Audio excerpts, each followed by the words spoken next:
આમ આદમી પાર્ટીના અમે ચારેય ધારાસભ્યો આમ આદમી પાર્ટીમાં જ છીએ, આમ આદમી પાર્ટીમાં જ રહેવાના છીએ। જ્યાં સુધી વાત છે મારી વ્યક્તિગત, તો ખાસ કરીને મારા વિસ્તારના લોકોએ જે મતરૂપી વિશ્વાસ મને આપ્યો છે એનો વિશ્વાસઘાત હું ક્યારેય ના કરી શકું।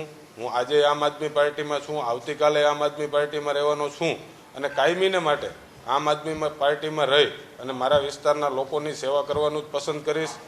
ક્યારેય એવી પરિસ્થિતિ ઉપસ્થિત થાય તો અન્ય પાર્ટીમાં જોડાવા કરતાં ઘરે બેસી જવાનું વધારે પસંદ કરી। જેમ મારી બોટાદની જનતાનો અવાજ હોય તોય ભલે, મારી ગુજરાતની જનતાનો અવાજ હોય તોય ભલે, આમ આદમી પાર્ટી દ્વારા ખુદ મારા દ્વારા તે 41 વખત વિધાનસભાના ફ્લોર ઉપર અવાજ ઉઠાવેલો છે।